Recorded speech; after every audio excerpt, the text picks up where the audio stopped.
All right. So, welcome. We're here today with the Smiths in Spain. So, I'm going to get them to quickly introduce themselves. So, welcome, guys. Hello. Thank you for having us on. Yeah, pleasure to meet you. I know. Pleasure to meet you. Yeah, likewise. Us, the Smiths in Spain. We are an American family from Kansas living in Spain. Yeah, we're living in Logroño, Spain at the moment. La Rioja, and we're just sharing our unique experiences as Americans living here and all the differences and the culture shocks and learning a different language when you're an adult. And having a baby and having a baby born in Spain and all of those adventures that go along with it. Yeah, absolutely. And so I wanted to, we're obviously jumping on this call because you guys reached out. I obviously talk a lot about talent management, brand management, and working with brand deals and stuff like that. So you're obviously looking to how can you better monetize that audience that you got. But before we jump into that stuff, because we'll dig into that for sure, I'd love to just know a little bit around like how did this start? Like, where did you come from? How did you get to Spain from Kansas and all this sort of stuff? Yeah. Yeah, absolutely. So when we were living in Kansas, we were both born and raised there. Yeah. Met there, got married. We've moved around the U.S. a little bit. But right before our move, I was working as a chef in a restaurant. I was working 60 hours a week, doing the traditional job. Jess owned a business there as well. So we were both working all the time. And owning a business, there's no clock in, clock out. Yeah. If you don't force yourself, you work all the time. Yeah. Exactly. And we wanted to have a family, and we'd been trying for a while, and it just wasn't working. And so, we finally decided after the pandemic that kind of caused us to shift kind of our outlook and what we wanted to do. And, we just realized that if we do want to have a family, we want to be able to spend time with our family and not just be working all the time. So we actually decided to apply to this teaching English program in Spain. And then about 4 months after we got accepted, we found out that we were pregnant. So you know how that goes. And when we say we tried a while, we tried 3 years to have a family. And so when we decided, okay, we're just going to take a break and we're going to move to Spain, and then we'll come back to maybe trying, it was so crazy deciding to change our lives and move and sell the car, sell the house, sell all the things. And then, the universe is like, and you're also going to have a baby abroad. And we're like, oh, great. Yeah, they're like, you want to go on this adventure? Well, here you go. And of course, most of our family just assumed that we were going to stay home and stay in the U.S. because we are pregnant now. Like that was just the assumption. And of course, we said, and then I was like, you know what? They have babies all over the world. They have babies in Spain. So we can figure it out. Exactly. And so we moved here in 2021. Yes. And Jess was 7 months pregnant. So we literally hopped on a plane, 2 dogs, 4 big suitcases, her 7 months pregnant. And we just started our new life here in Spain. Yeah. That's how we got here. We've been able to stay for these next 2 years. We will probably continue for the next year as well, but we're also really trying to look at different ways to make money online and to do other things so that we can build a life here kind of long term. Yes, which is why we're really like seeing this social media, whatever you want to call this, because we feel old and like we still don't know what this is about, and we're trying to figure this all out. But with the Smiths in Spain, we're in the unique position where we might be able to really make it a long-term thing that we can do and allow us to be here in Spain at the same time. I love that. So now with this building of like your TikTok and your social media profiles and things like that, and sharing your stories, is the ultimate goal obviously to build that to a point where you no longer have to, you purely make money from this audience that you have built, right? Is that the long-term goal? Yes. And we feel as though we're on the right path because we're really listening. We're really in love with our audience. We're really engaging them. It's like half are from Spain, half are from the United States. And that's kind of how our hearts are. So it's like it aligns really well. And we're just trying to find the best ways listening to them on how we can help them. And so it's just, I think our channel is a little bit unique in the sense that it's not like one certain demographic or like person. We kind of have half and half. So it's just trying to figure out what's the best tools to like serve both from just comments. Like I realized that when you go through the comments, people kind of tell you what they need, which is crazy. And we didn't really start thinking about turning this into more of like an actual business or an actual long-term solution until pretty recently, because we're actually in a very unique position with where we live. So there's not a lot of expats or Americans that really live in the city that we live in Spain. And so for that reason, we've had, I think it's one of many reasons, but I think we've had quite a bit of success, especially recently with our TikTok and with our Instagrams, because we're, I guess, unique or almost of where we chose to live. Yeah, with where we chose to live. Most people choose Barcelona or Madrid because that's where most of the jobs are, and us being from Kansas, we kind of didn't want a huge, massive city like that. We wanted a 15-minute city, like you did I love it. Your little thing on the other day. Absolutely. We're like, we definitely live in a 15-minute city. 100%. We don't drive anywhere. We don't even own a car here. I love that. The 15-minute city thing is so much more popular in Europe.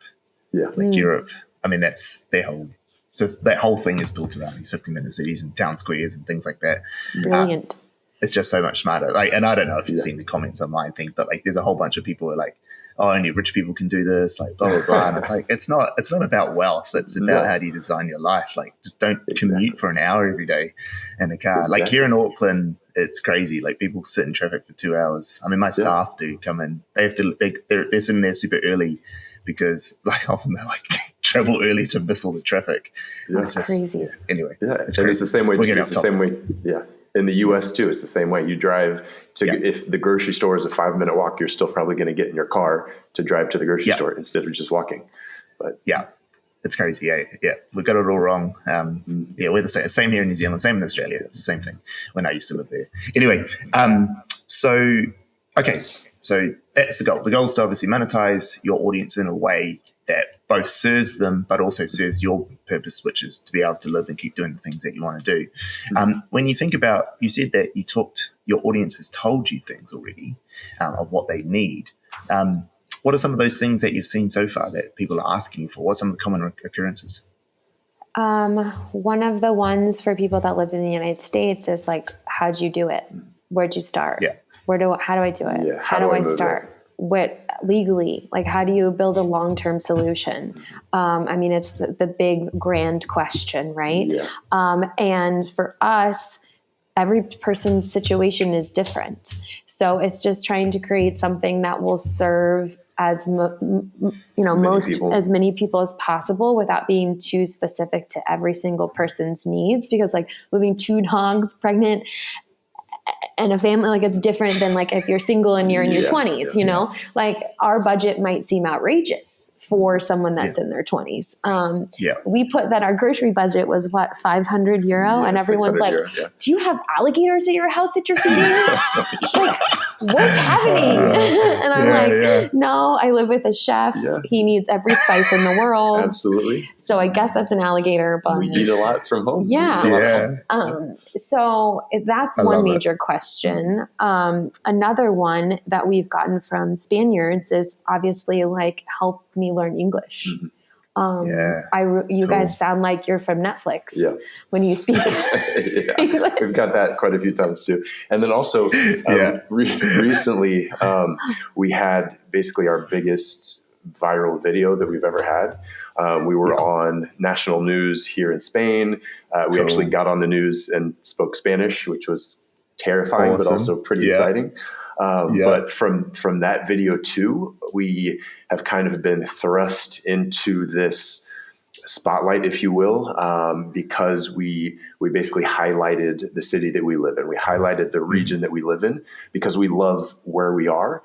And this area doesn't get nearly as much attention or as much praise or as much focus as a lot of the other cities in Spain. So we've had hundreds of comments, hundreds of people, saying thank you and saying how much they appreciate us talking good about the community that we live in. And basically they've started calling us ambassadors for the region and like all these things. And so we've had... So that's a new need that we're trying to figure out how to service, because we know that La Rioja deserves people to know about it. It's amazing. Yeah. And so we're just trying to figure out the best way for two people from Kansas to don't speak Spanish yet. Yet is the key word. Promote this amazing region. Yeah. Because we've had so lots of things. Yeah, we've which had, is why we're here. Yeah, we've had a lot of businesses. We've had 10 different bodegas. You know, we've had wineries reaching out. We've had a lot of different people reaching out, and so you know, it's just trying to navigate that and how we can serve them. You know, and just yeah, nice. And so, have you monetized anything so far from the audience? Has there been any like deals that you've actually been paid for or anything like that so far? So we have done a couple amazing intimate calls with, I would say, 5 people wanting to move to Spain. And we quickly realized that that's not something that we can scale very easily. When you take down the amount of time that it took, I think we were getting paid like $1 every 3 hours or something. Like it needs to serve both, right? And we have also been able to do like 3 or 4 brand deals so far too. Cool. 2 from the United States, and we're in the works of doing 2 from Spain.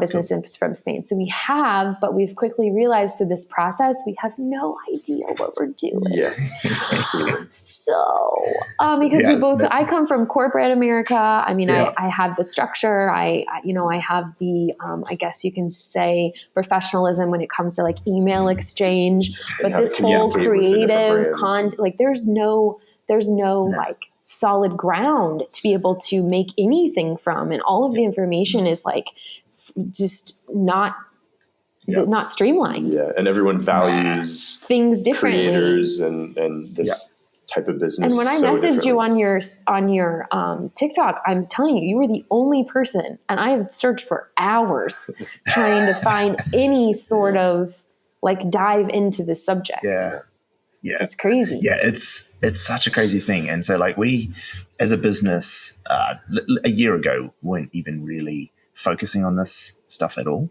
And it wasn't until we hired Joni, and, you know, she has 500,000 followers, and we're listening to her brand deals that she was getting. And, you know, like, I probably shouldn't say too many numbers on a public forum, but like she was telling me like what she was getting paid for a certain deal. And you know, she had to strategize, come up with the content, produce it, post-produce it, distribute it through her audience. And she got paid like not a lot of money, you know, 4 figures and low end of that 4 figures. And I was saying, you know, like if a big advertising agency was given this deal by this same company, they would have charged them $1 million minimum. And then they would have paid you $30,000 to be the talent in it. You know, like it's just backwards when they're dealing with creators. And it's hard because like there's so many influencers and creators in the world that and not all of them understand their audience well enough and what their audience wants and how to really get people in behind. And so there became this influencer marketing sort of world where people are just like, look, just get all these influencers, pay them a little bit of money, just push it all out and see what happens. And that's kind of been the approach, just like shotgun it. But then it's really weird because that was happening. But then on YouTube, something else was happening, and YouTubers were going, well, actually, no, we'd rather partner with you long term. You pay us a certain amount of money per video, and we'll be partners with you, like Audible or, you know, Skillshare or whatever these things are. And they'd create partnerships with them. Like Skillshare is a real good example, because they would go to YouTubers and be like, hey, create courses on our platform, promote Skillshare. We'll give you a certain amount of people for everyone who signs up, even if it's only a free trial. Plus, we'll give you more money when people watch your course.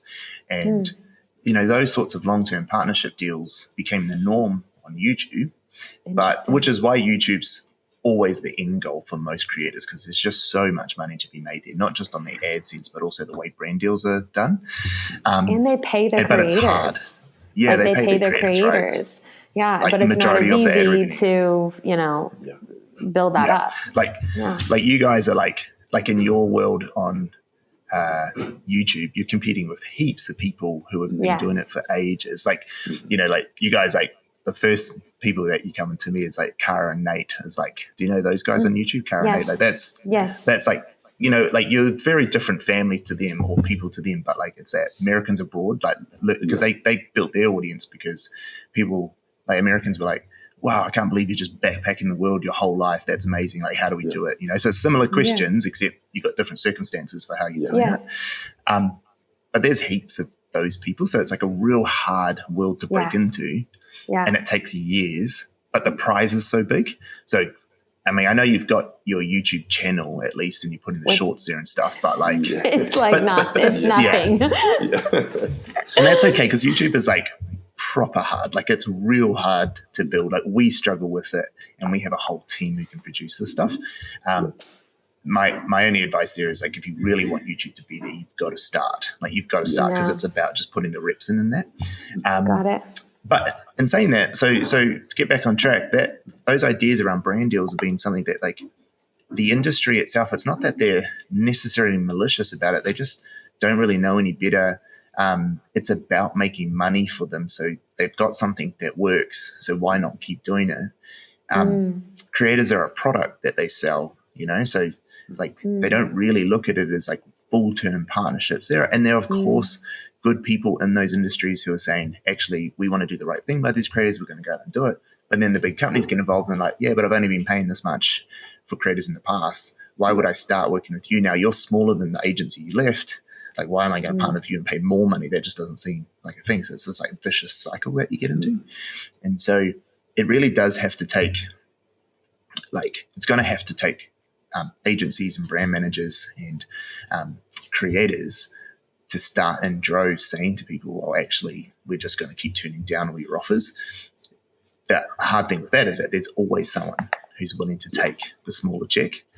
And so what we do, because it's not a core part of our business, this part of this, we are able to say like, well, we can just say no to things and we can start to educate the clients that we're working with on bigger deals. And the pricing structure that I talked about, the CPM and things like that, which you talked about, that model, like you've got to start to figure out how to speak to these brands the way they understand. Because just saying to a brand, no, I don't want $2,000, I want 20 grand. I mean, they're just, no, like why would I give you 20 grand? Like, you can't prove any more value to me. But if you can prove them on like a sliding metric where actually you only pay for what I deliver, then now the conversation's a lot different because then they're more likely to take a punt with you because of that.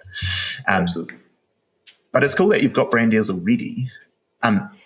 Is it weird to like, can I ask a question? If like, go for it. If we take like the low number to begin with, because we did, I'm just going to tell you, we used your CPM. We went out, we asked for the big number. We're like, well, I feel so good about myself. I look at my engagement rate. I know my CPM. I know its starting rate. Like we felt like experts. And then exactly what you happen. The brand says, no, we're good. And then this is a brand that we love. Like we go to almost daily. So we really wanted to work with them. And so we kind of got a middle ground, which was nowhere near the beginning number that we started with. And we're thinking, well, maybe if we start the partnership with this, they might be possibly like able to like increase it moving forward to build a partnership. Is that like a smart way or is that not? Like they're just going to be like, this is what we're going to pay you regardless. Yeah. Do you see what I'm trying to ask? No, I 100% get it. And look, it's the same in business. Like once you're anchoring them at that price point. So like to move them up is really hard. Like you'll have to restructure the deal to get them higher. The only other way to restructure some deals, depending on the product and the service, is to do on a per sale per sign, like affiliate style sales. Because affiliate sales is, you think about it, if you're in the business's shoes and you guys are actually providing thousands of customers or hundreds of customers and they're getting a real benefit from this, and you can track that because that's something you really need to be able to track. We're just saying we'll talk about now is like how many people are clicking through, how many people are actually going to purchase it. One of the deals we did, they gave us the tracking link, which was a proper tracking link, which we could see purchases, like how many people are actually signing up. So we had quantitative data we could talk about afterwards. That's another way. That's a way you can get more money later on, because you could run the first campaign, go, yeah, look, we're going to do this as a 1 month trial. This is it. We'll sit down and we'll go through results at the end of that. Moving forward, we want to talk about how it looks from like an incentive perspective. Like if it's X amount, do we get there? If you're not delivering for the client, then you probably shouldn't get paid more. And that's the simple truth that a lot of people are like, yeah, but I got you all this brand exposure. And it's like, at the end of the day, they don't really care. Like it's not, at the end of the day, it's business. Like they need to make money. And so when you're doing the CPM calculation method, which is one way to do it, is when you want a brand who purely wants reach. Like if that brand is, if you can see on their profile that they are pushing ads, and you can usually see an ad on TikTok because it's got the view count's really high. It's about a 1% or less engagement rate on a really high view count. And you know on your TikTok that if you got 1% engagement, you're not getting a million views. So if they got a million views and 1% engagement rate, they've definitely paid for those views. And if you run that number for that, so like a million views, that's about 15 grand worth of ad spend that they probably have to put behind that. Wow. Now you can start to go, well, look, you've just spent $15,000 with TikTok to push that out. You know our audience is the right audience. You can spend the same CPM with us, and we'll only charge you for what we get in terms of viewership. Because this brand only wants pure visibility. Yeah, this one's pure exposure. And what we did is, you're going to be so proud of us. We talked about usage rights. Thanks to you. Yeah, awesome. And we did 2 weeks of usage rights. So like moving it up would be, if this does successful, like they're able to use it for longer and on different platforms because we're only 100%. letting them do one platform. So that's kind of like my thinking. Yeah, it's just TikTok. Fantastic. And we're contracted for 2 videos. And so that was kind of going in was our thought process of, if maybe we could do that every month or like once a quarter. Yeah, or if these videos are, very successful based on engagement and views and everything else, that they would be more inclined to basically continue the relationship and continue the partnership because it is a very big brand here in Spain. Yeah. We're obsessed with it. We love it. Yeah, cool. We give them our money already. Yeah, I love that. You're probably spending more with them than they're paying you. Probably. No, I love that. But like, so that is it. So you probably can't. The deal you currently have is probably really hard to shift client up substantially. Like you probably get percentage little increments. Yeah, but not. You really have to restructure the deal. Yeah, you have to restructure it. So in their head, then they're thinking they're getting something different. Got it. Even as a business owner, if people restructure deals with me, I get what they're doing to me, but it feels better and for me that I'm not getting just shafted for extra money for something they were doing before. Got it. I really do understand that. Okay, well, yeah, you might be wanting to pay more. You might be wanting me to pay more, but at least I understand why. Like at least I've got to do it. I can calculate it too. And I think that's really important. I think like creators don't. I mean, it's not natural for most creators to think business wise because it's like people often forget that like business is a proper profession. Like being a business person is a proper profession. It's not just like something you do on the side, right? It's like a proper profession, like just like being a chef is. And a lot of creators get into it being creators or creatives, not business people. And honestly, that's, I think, why we know that long-term we are going to be successful. Well, because it's already happened. We've thought about it. Yeah. But also, we're determined. That's also why we enjoy doing this so much is because we're a really good team when it comes to, like, I'm the creative person, 100%. Like, I come up with all the ideas, like, all the creative stuff. Like, I love that. And not that I don't come up with ideas, but his brain is just insane. My mind just thinks differently when it comes to everything. And then I'm like, oh my God, love, our engagement rate went up 0.3% because I did the calculation all day and I averaged out our videos. And she's the organized, the business mind, and like the business analytics No, I love that, and I'm more like you on all the business, all the analytics. Oh, I know. That's really why I'm all stuff, over your stuff. 100%. And so I love that. So that's great that you've got the great combination. And for me, I have to hire the guys because me and my partner Claire both not very creative. But in terms of like building a business, which is great, and you've got that sort of balance, I think. When there's something I wanted to go back to, you talked about like all these people asking you for questions about what you're doing and the way to do it and how to monetize that sort of area. And in terms of like, how do I go to Spain and how do I live there or blah, blah, blah. There's always like a real danger of this approach to monetizing that, which has low sustainability. And that is that, it's the old saying, like the only people who made money in the gold rush are the ones selling the pans. Yeah. Right. Yep. And so you turn into a pan seller. And so you're not really like, it's like those guys are like, this is how you make money on email marketing. And what you're doing is teaching people, like you're making all your money from telling other people how to do things that you don't do anymore. And it's like, it's one that's pretty spammy, but two, it doesn't sustain very long because it just gets seen as this like cash grab sort of approach really early, and it tarnishes a brand when all you're doing is selling the way you did the thing you did, and then now you're not even doing that thing; you're now selling the knowledge, and so a better approach to that is that's where your YouTube channel comes in. And that's where you start to do that, is you give all that knowledge away for free, and you build an audience who loves you for all the things that you teach, and on your TikTok and Instagram, because you're already talking about that stuff. That there is your what's called fan acquisition, right? That's how you're getting everyone to love you and come in, and you finding new people who are searching for these different things. And then your fan service stuff is where you're getting a bit more in depth, and you're talking about you guys and your life and things that is a little bit different. It's about like the challenges that you're going through, so people really feel connected to the story. But then when you go into selling stuff to these people, you've got to be really careful here on what you sell. So it's not that you can't sell the knowledge, it's just that like it's a real hard thing to do the right way. I agree. We've like been very tarnished about it because not that we don't have, we're all about like what gives us energy and what takes away. And we're just we've grown past our uncomfortability of moving to Spain. And now we're in the midst of like, how do we grow our lives here? So it's really kind of hard to like work on the projects to help people that want to move to Spain, because we kind of have to switch gears. And so this is a perfect conversation because we know we want to help them, but it's not something that we want to exchange necessarily time for money for. We want to, like you said, maybe put informational content, put things out there. I didn't think about YouTube. That's brilliant. But it's definitely not something that we can sustain long term, like you were saying, or really grow to monetize. But it's also not something that fuels and energizes us every single, So would like a resource guide, like an ultimate resource guide, be too selly? Like I don't know what to like.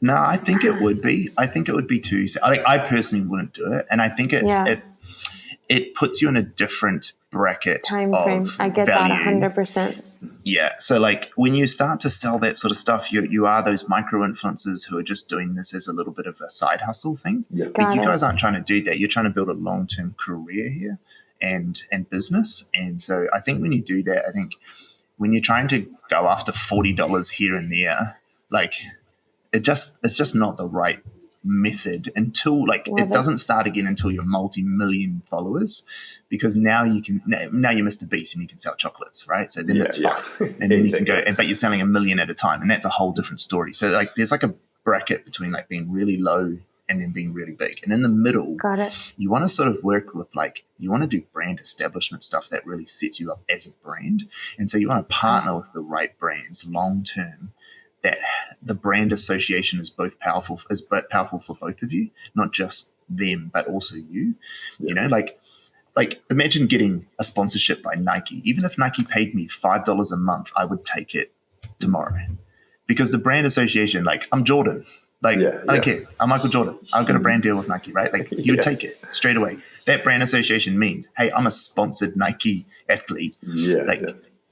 You can take that anywhere you want, and it adds value to your brand. So sometimes there's brand deals that are just purely brand association, and it builds long term. That's way more valuable than selling an ultimate guide for $40 to 100 people, right? So you got to think about, for you guys, it's like long term brand association to build your brand. Like, who are you guys? What value do you add to the world? And how do you associate yourself? Like, the guy, I forget his name, the train spotting guy, the real cool kid who wears the camera up here, and he's from Britain. From London, I think. Okay. Oh, he's hilarious. He's got 8 million followers or something. Is he the one that's a meme? I think he's the one that's a meme. Yeah, he's a meme because he wears this wide you were angle. Like, ooh, is this guy? Yeah. He's sponsored by Gucci.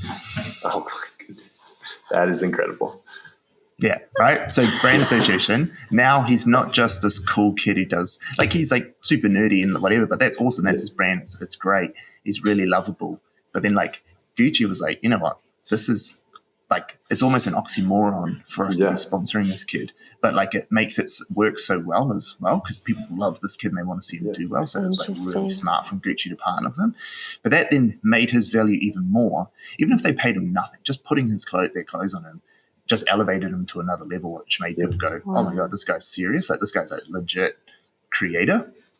And so you can see sometimes it's not always monetary, and there's a lot of word out there of people going, oh, you got to get paid. Like if you're going to do brand deals, you got to get paid. Don't do things for free. But like those are usually people with like 10 million followers or like people who are making all this money. I was like, yeah, you can say that. But like we all came from somewhere.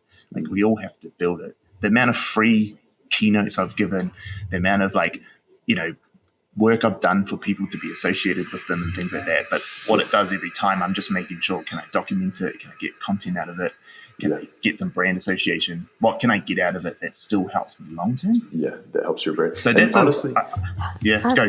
And honestly, I'm very glad you brought that up because since our huge viral video, we've been dealing with that quite a bit. Is that we've had a lot of people reach out to us, and we're still kind of in that space where we want to do as many things as we can and grow our brand and help, because a lot of the people that are reaching out to us are people within our community, within our region that we absolutely want to help. They're great for our brand growing as us being ambassadors for the region. And they're big brands that are like international wineries and things like that. And so, but they want a free. Yeah, they want to basically offer, free tastings. Which isn't free because it's like, it is, but it's like we get to experience or have a date night or, Exactly. In exchange for, doing videos or doing content. And we're just in a position like we love doing that and we want to do that, but we're still trying to grow and look for, how we can essentially stay here long term. So it's kind of it's like we want to do stuff for free, but if we do everything for free, we're going to have to go back to the States. Yeah, it's like 100%. Yeah, exactly. And, when you're doing stuff for free, you've got to think about it like, is this going to what's the benefit long term because of this partnership? So like say it was a winery and you're going to get you to have a free date there and whatever. Like how does that tie into the long-term brand of Smith & Spain, and how would you do that? Like, are you going to be the couple that's constantly doing all these wineries and foods and have this cool sort of luxurious lifestyle? And if that is, then maybe it is a good thing because it helps start to build that without you guys having to pay for it, and you can start to build it. Interesting. If that's not what you want to do, then it doesn't really, that free dinner or free wine tasting doesn't really help with that long-term goal. Yeah, it might be a big brand, but you're not necessarily wanting that brand association. So then I would be, I wouldn't be as inclined to take an offer like that. Interesting. But that doesn't mean you shouldn't. It just depends. Does it work towards your long-term goals? Like, I love me getting wine, sponsored by Nike does. Yeah. And see, being sponsored by Nike doesn't for me, but being sponsored by wine endlessly for my entire life. There you go. And then but also after, this experience the last month, we do really want to continue promoting this region. And I think we do want to build a big portion of our brand around us being experts on La Rioja and Logroño. Yeah. And whenever, companies or brands or tourism agencies or whenever they think about this region or want to do something in the region or anything like that, that we're top of mind in terms of being experts and being ambassadors for this area. So it's definitely, that's kind of the direction, at least right now, where we see us wanting to take our brand and take, what we're doing. Because our long-term goal is to be in Spain forever. So, and we love this region makes where we're sense. at. So then it makes sense to do these things, right? Because this is like, how expensive it is to make content, not just what you're doing, but actually your time and things going into it. And if people are giving you opportunities to make content and they're giving you the experiences for free that you would have done anyway, and it does work to your content, then those brand deals, there's nothing wrong with taking those for free, especially when you're still early. Because not to discredit your audience size, but you're still early on that journey, right? Like you're still building into that world. So using these opportunities and actually your current audience and fans watching you now, I mean, they're going to get real excited by now to see you guys doing all this cool stuff. They're going to love that success, and especially if you sell it the right way, to be like, oh, look at this cool opportunity that we've been able to have, and people will follow and love that. So it helps build that brand. Long term, you'll be able to go to the same people and say, look, okay, cool, we really want to still partner with you. Can we sit down and chat about this? Because our audience has grown 10 times in the last year. Yeah. We had 200,000 followers, let's say, maybe, and that's possible with the way you guys have your trajectory so far. Is to then, absolutely. And like we went from like when you get a video that goes viral, like 5-10 million viral, like there's no reason you can't get 50 to 100,000 followers in that one video. Like one of our videos is responsible for 125,000 of our followers. Wow. Exactly. Like when you get the right video, it goes. Wow. So there's no reason you couldn't be 270,000 followers by the end of the year easily. To get to 270,000 followers took us 6 months on ours. And so, I mean, we had some pretty good viral videos that pushed towards that, but like, there's no reason why you couldn't over time if you stay consistent, which you guys are. Yeah. And then you go back to me, and then you can start to negotiate, but you can restructure, right?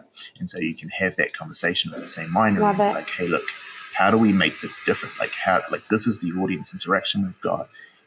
One thing I would do is like, because you're really at the beginning of this process with your stuff. So like very beginning, the more data you can get right now, the better.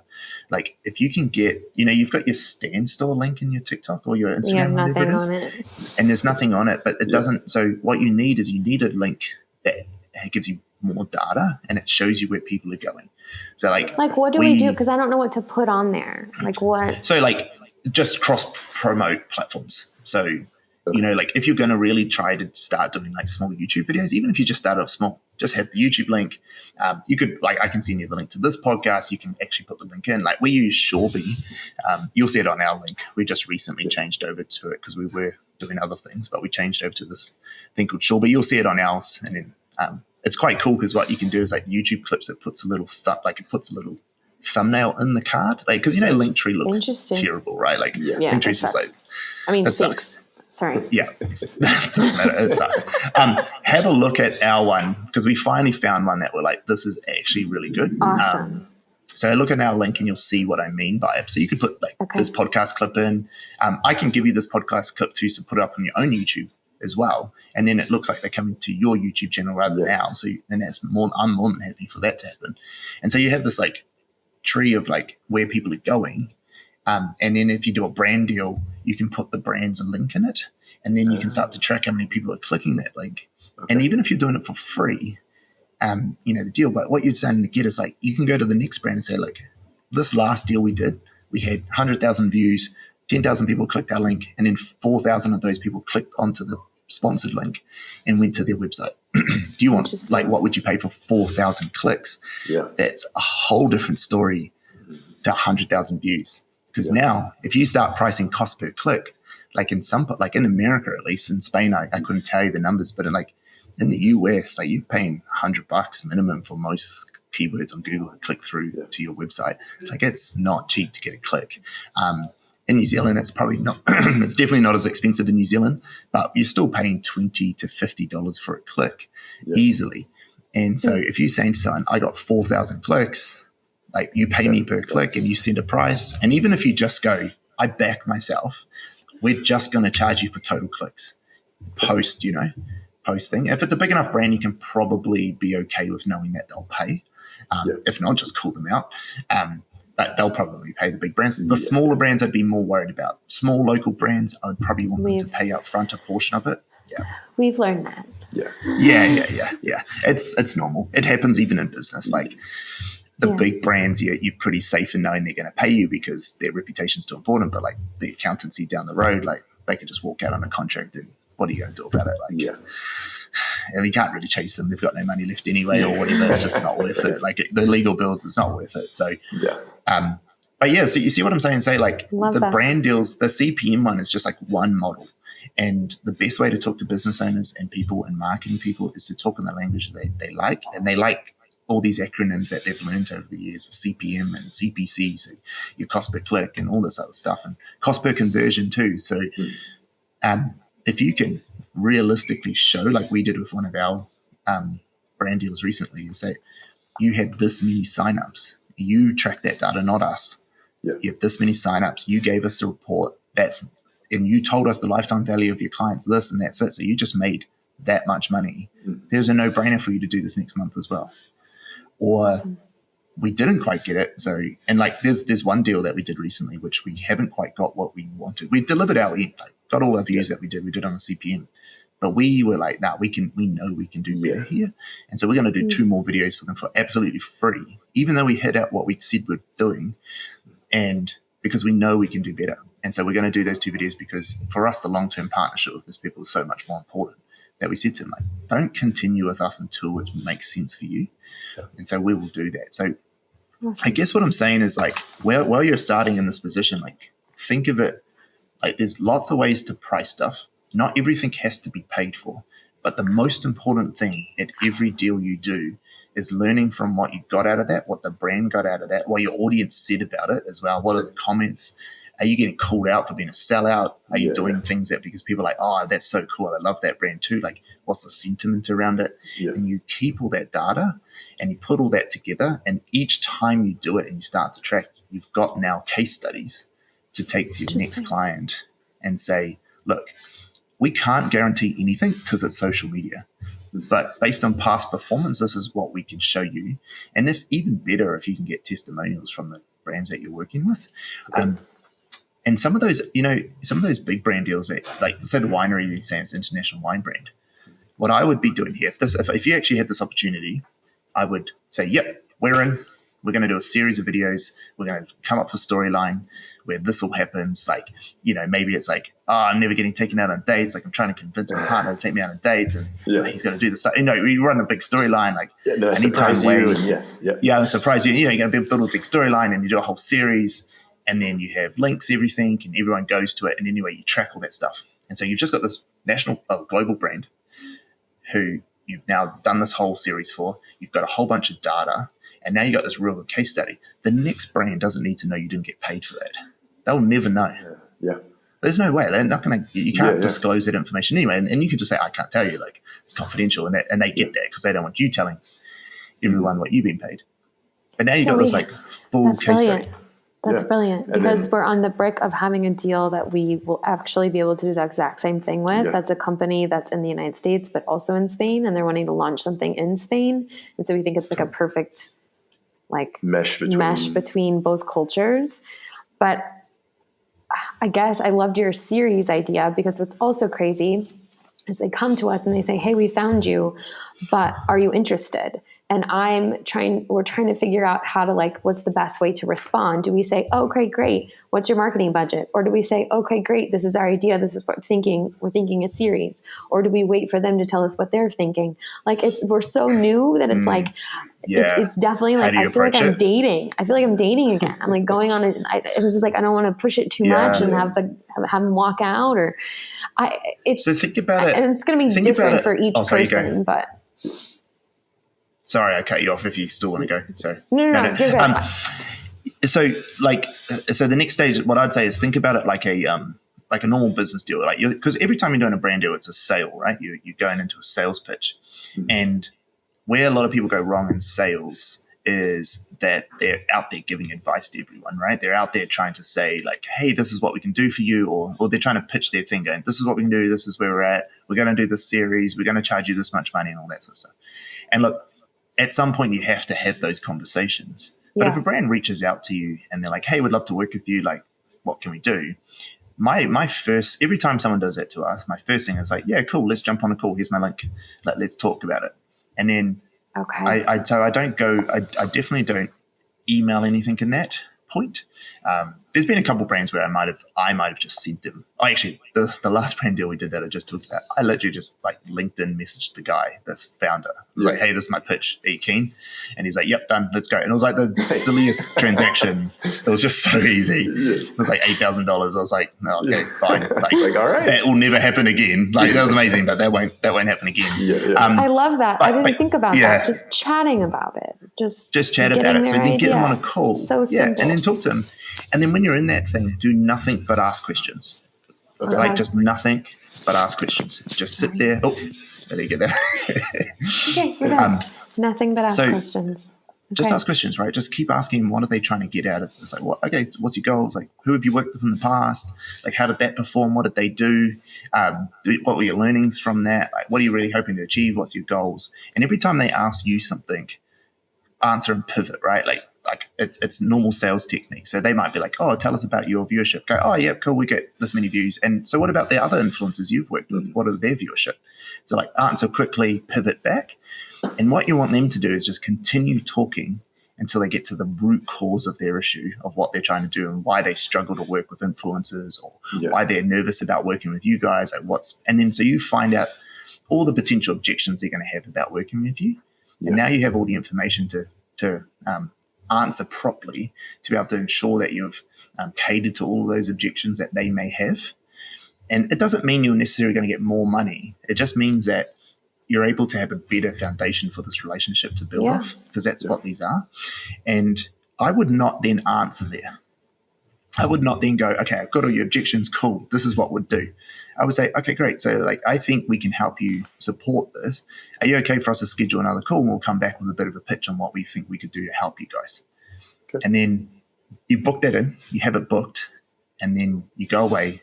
You develop out that series or whatever it is that you think of, or this pro, and then you think of your pricing strategy, and maybe you have 2 or 3 up your sleeve. So if they discredit the CPM one straight away, you go, okay, cool. Well, some brands we work with on this method, blah, blah, blah. So you have a couple methods. And then you go into that pitch, and then you say, and then you go back and you reaffirm all the objections that they had. So you said, oh, cool. So last time, you told us these are all concerns. Is that correct? And they're answering you, yep. That's all things we're worried about. Okay, cool. Well, we're going to run you through this pitch, and we think we've been able to cater for all of those needs, and we'd love to get your opinion on it. And then you take them through like what you're going to do. And at each stage, you're trying to essentially overcome their objections that they had with your method of what you're trying to do. And you're getting them to confirm that, that would actually satisfy that need that I have. So they've told you yes all along the way. And then when you get into price, it's like, well, and when they say no to your price, you're like, oh, but was there something I didn't get right above? Yeah. Like, was there something that didn't misalign, that why you're not saying no? Oh, we're just not used to paying that much. Okay, well, that wasn't, because it wasn't something that they brought up before, right? So they're less likely to start to say those things. They're still going to negotiate in price because that's business. And if they don't, they're probably not good at what they do.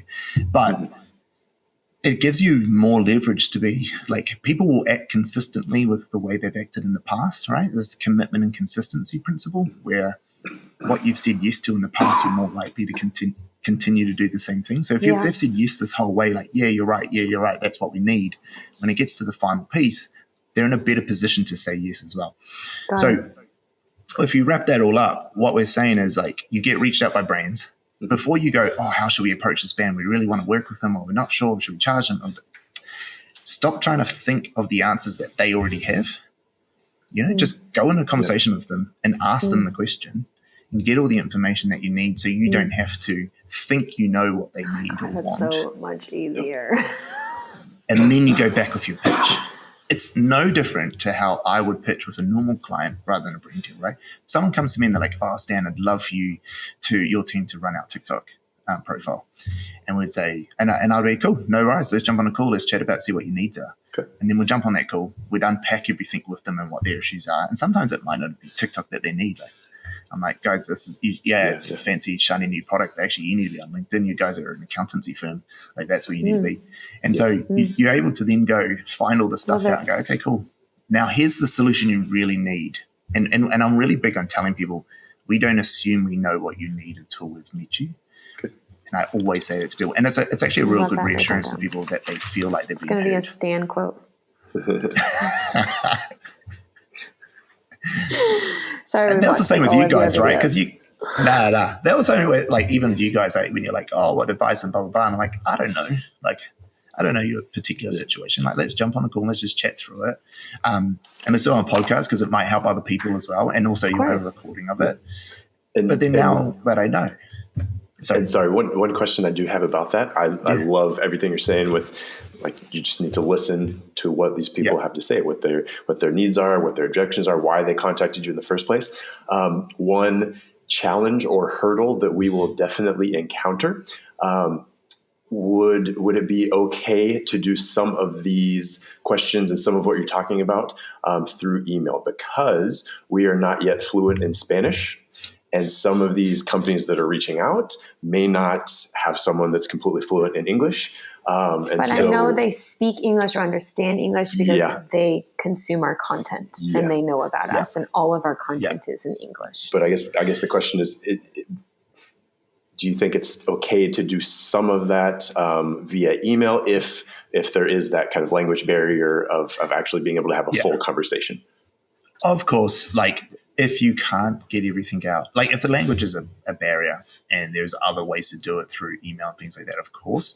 Is it as effective? Of course not. People are much better when they're talking to each other because of the nuances of the way people speak. You can't translate that in email, especially through translation. Exactly. So being able to talk to people is always easier. In your case, if they were located anywhere near you and language is a problem, I'd try to go see them in person, because in person you can at least speak with your body as well. Yeah. And that's so much easier when you're trying to translate with people, right? Like I've traveled the world plenty, and if you're in front of someone and you speak two different languages, you can communicate.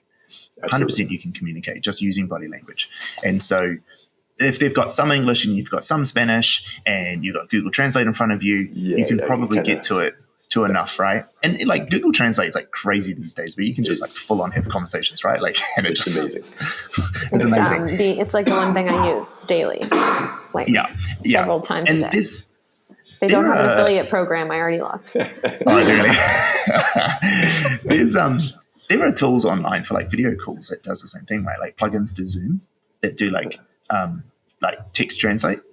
I've seen it before. I've never used one, but like it could be something. I don't know. Yeah, absolutely. But that is definitely a challenge. And like, you know, I thought we'd face it as we've had people like literally, like I said before, like Albania, like Egypt, like everywhere come through our channels. And what you usually find is that like they can speak English enough. Like they can speak it enough to understand what this conversation is going on about. Like I just spoke with a girl a few weeks ago from Argentina, and she was like, "Oh, I'm so sorry about my English." I'm like, "You said that perfectly, so I'm not sure why you're so sorry." Like, let's just go. And she was fine. Like we had the conversation. Yeah, look, is her English perfect? No. But like, is mine? Not really either. Like, so we're fine. Like it was, you can get enough across, and with video calling, you can still get some body language in it, which is great. So I don't see it as a huge challenge. I see it as like technology's allowed us and given us plenty of ways to overcome it. So I don't see it as a big challenge. I love that. Now, all of that, like we're coming towards the end of the hour, but like all of what we've just talked about is just brand deals. And I just think that long term is like such a small part of where your brand's going to go. And it should always be like a 30% max. Okay. If you're a slave to brands long term, you don't have a business. Not at all. Right? Even like when you think of like movie stars or athletes and things who are sponsored by brands, they still have a real career. They're still an athlete, they're still a movie star, whatever, but then they have that produces them real income. And then they have these brand deals as supplementary income. So if you guys are just getting brand deals, like that's puts you at a lot of risk, right? There's a lot of risk there. And you can see that with all the big creators on YouTube, where even though YouTube's paying them ad revenue, they get brand deals, that revenue becomes less than 50% for a lot of them. And they're building real businesses on top. And so that's the thing long term you have to figure out is like, what is the thing we can sell, and what's the real business we can on top of it? And now we sort of already talked that potentially selling like the knowledge that you have around what you're doing is maybe a bad one. And a lot of people default to that because they're like, oh, people are asking for this. Yeah. But there are other things that you can do and you'll be able to find. Like for instance, like this is stupidly pie in the sky, but like imagine if you're able to partner with the winery to make your own wine for that vintage for that year, and with them, and you partner for it, and you sold that through it, and you got an actual percentage of sales through that, and you pushed it. Like now, you probably don't have a brand big enough for them to warrant doing it just yet, but that's just yet. Yeah. So you say like next year, like or the year after, like you start to think about these real brand, like real opportunities where you got proper ownership in a product or service, and it ties into the thing that you're doing. Yeah. I watch a guy called Linus Tech Tips on YouTube, and I don't know if you've ever seen him, but like he sells these screwdrivers, and I obviously bought one. They're like $70 US. He sold 120,000 units. Jeez. Wow. Oh my gosh. 120,000. What do you always say? If you have the right tool, you can do anything. Yeah, I grew up doing maintenance. Oh, this is a fidget toy. I'm a marketer. I don't need a screwdriver. Like, this is a fidget toy. Absolutely. It's a really expensive and it's fidget on toy. your desk. That is hilarious. And I love what you said too, because one, we've kind of realized that too, especially with brand deals, unless you have 15 different partners that are consistent, that are month to month, you could have 5 brand deals one month and none the next month. And so the idea with that we've kind of been discussing and talking about is actually English, or having like a teaching English membership, or doing something with that to where we had, let's say if we had 100 members or 200 members, and we're doing these different things for teaching English, because there is a big section of our audience that is asking us for English content, asking us to help them with English. And so we've kind of thought about pursuing that as like our core, we know we're getting around this much every month for this business of teaching English. And then the brand deals and everything else is just, more of on top of that and ancillary to what we're doing. No, I love it. I think it's great. I think like a teaching English course is a proper product that adds a lot of value to people. And it isn't just something that, it's not the other one of like, how do I move to Spain, right? Which is and we would love to do it like around Spain. So like people are taking English classes from us, like in these small villages, like in these, like kind of like a travel video English lesson. And we've had a lot of ideas around that, but one of them is kind of not necessarily using time for money in terms of like we're teaching online group classes, but like coming up with a way to give people like daily English lessons that are, things that they aren't necessarily going to learn in the classroom, and just that kind of like daily content and kind of, all that. Okay. Awesome. Mate, that's so good. Let's go. go. I'll tell you the strategy. So first of all, Knox study. Have you watched Knox study? KNOX, like Fort Knox. Knox study. Okay. Yeah, he is a British guy. He does English as a second language courses. Like he's got a school. Channel's awesome. I've been watching him since 2020. I've learned so much from him about English. Like I know so much more about the language because of him. But he does all that content, but then he has a school where he teaches people, right? So you may even need that channel to be separate as a fully focused channel. Yeah, it might just work better for the algorithm because it's more niched and it knows where to send it. Absolutely. But that doesn't mean you can't use your main channel to talk about the journey of building that business on the side, right? And you're getting everyone excited by like, hey, we're building this thing, like this is where it is. And then you'll have 2 brands. You'll have the brand of you guys as the creators and entrepreneurs, and then you have this like full one. So that is one way you can incorporate it into your main one. The channel would start to change. So I'd be a little bit nervous around that because it sort of limits you then, I guess, if that business fails or doesn't work quite right. But then there's like the course selling is there's like plenty of methods to do it, but like what you got to be careful with some of them. Like they're just terrible. Like people don't know how to structure a course right. They don't actually really teach anyone. They're not really any structure. The platforms are pretty terrible. Like they're real like I don't know. They're real like corporate-y sort of like, when you're in like corporate job and you like have to do like an e-learning module, they're like those sorts of things, right? And it's like this is the worst thing in how I don't want to do this. That's literally we want to do the opposite. Yeah, because our whole brand is fun, and our whole thing is like we want to have fun. We want you to have fun watching. Let's learn how to go like in the couch and on the couch. Like Eric, get actually in the couch so they can see. I literally got inside the couch and like in versus on. And like make it fun. Yeah, exactly. And so we didn't want to do a course either because we wanted it to be like, we didn't want to start and an end. We wanted like a membership so we could evolve it and advance. We're not opposed to courses. It's just yeah. Well, we have funnily enough, we have a client who's called Vidzing, and like they're one option, but I'll tell you about so you understand the services that people have out there. Like Vidzing is like a self-service build your own Netflix. Fencing? It's fencing. VID, video. VID. Yes. Okay. It's a Kiwi accent coming through. Okay. No, ZING. VID, ZING. I can introduce you to them if you want. Yeah. Yes. The point of it is that they have a self-service build your own Netflix, right?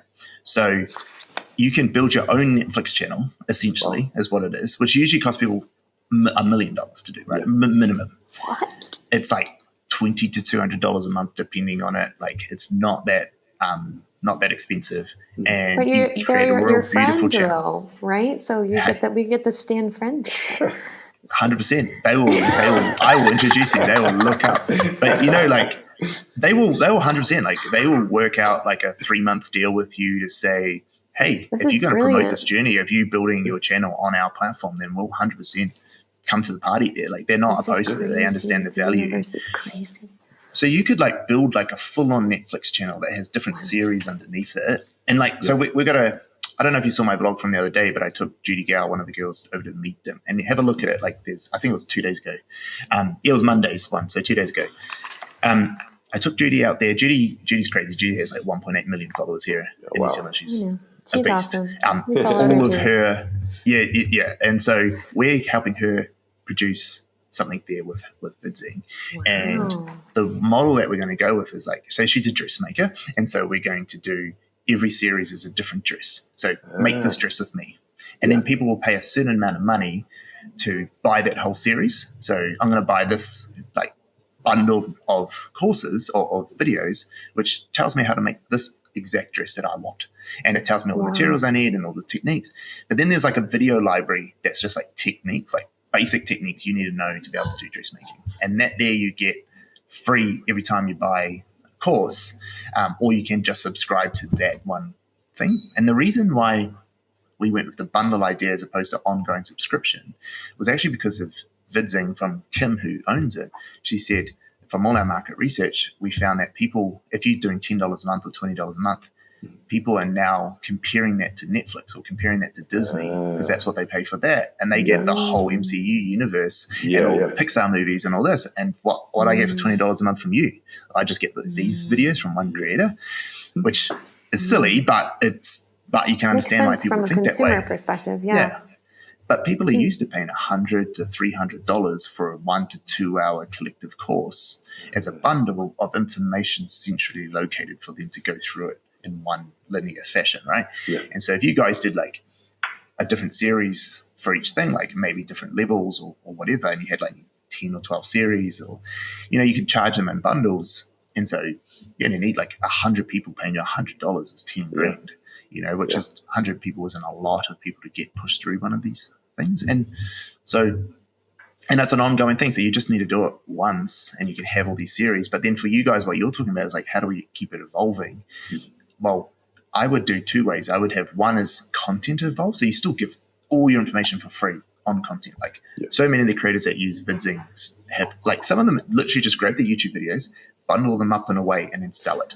And people love the ability to be able to just go, I know this is everything I need for this particular thing I want to learn. So you can still push out content and go to the villages and do all the things that you wanted to do. But then you have like people going, I love this. This is so educational. I want to learn more. Okay, cool. Well, I can go to this and go watch all their videos. And the reason VidZing's so cool is just it looks cool. Like it looks like you're on Netflix. Like it looks like you're on a Netflix channel, which is so much better, right? So much better than like Thinkific and all those guys, which are just like, I don't know, corporate-y. The other good thing is the way you can monetize is so different. Like you can do live streams that people pay for. So you could do a live stream 1 hour thing where people will pay $20 to come speak to you, or you do live courses once a week, which is like an hour course that starts on this date and it goes on, or you can jump in at any time, or you can book a series of courses, or you can do like subscription models. You can put up PDFs and stuff that people can download and things like that. It's you like can geo-block something. Locations. So you can charge Spanish people less than what you charge Americans because they're all rich over there. So, you charge different things. Absolutely. But like, from our perspective in New Zealand, it's true. Like we charge Americans way more. You just have much, like, especially once you translate the currencies and stuff, there's just like, we can literally charge our American clients double what we charge New Zealand clients, but in US dollars. Yeah. And they will be happy to pay it. Mm-hmm. And we're still more affordable than what US firms are charging. Mm-hmm. So there's like a real thing there. If your US clientele probably have deeper pockets than what the Spanish clients have. And that's not because Spanish necessarily poor, but it's just Europe. It's just different. And, it's just the way money is there. Yeah, it's just different there. Yeah, US is a beast. Like, I mean, it's the largest economy in the world for a reason. Like, it's a big set. People over there, on average, because they work all day. Yes. Well, that's it, right? Very productive And they people. only get 2 weeks of vacation. So, I know. you know. Yeah. It's pretty crazy over there with like some of the I stories. love being from the States. Yeah, it's an absolutely amazing do. thing. But it's 100%. It's so wonderful because, what is it? Like 10% of Americans have a passport or something. That's like super 30, low, 30%. Yeah. So it's just really nice to like be able to not just go on a 2-week vacation, like actually live somewhere else and see how they. I love this idea. This is brilliant. Please send this to us afterwards because we've really been trying to find something to do that with. And I'll introduce you over email to Kim. Yeah, I'll introduce you to email over Kim, and I'll have a chat to her when I talk to her next and just give her the lowdown. But like, as we wrap this up, because my team's probably looking at me going, "Oh, sorry." But no, it's all good. I think there's definitely like part 2 to this because I think like we only just got started. But I think like initially, what we should do is you guys start to figure out how you're going to collect data, how you're going to go for this next deal, how you're going to broker it the right way, get a bunch of data, and then it'll be really cool to then like unpack that. Maybe not tell people who things are, like don't give away too much, but like at least unpack it and see learnings from that.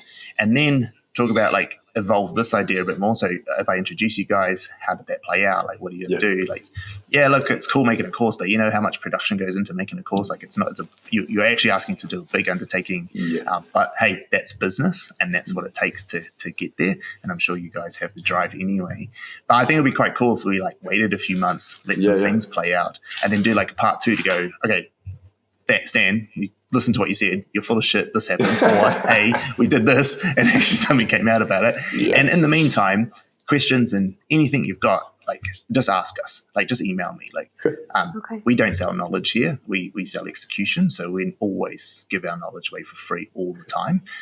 So anything you have, just hit me up an email, and I'll answer it as you go along. And otherwise, you see my TikTok, I just put it all on there anyway. Yeah. I might even just answer you through a video. It might be easier. There you go.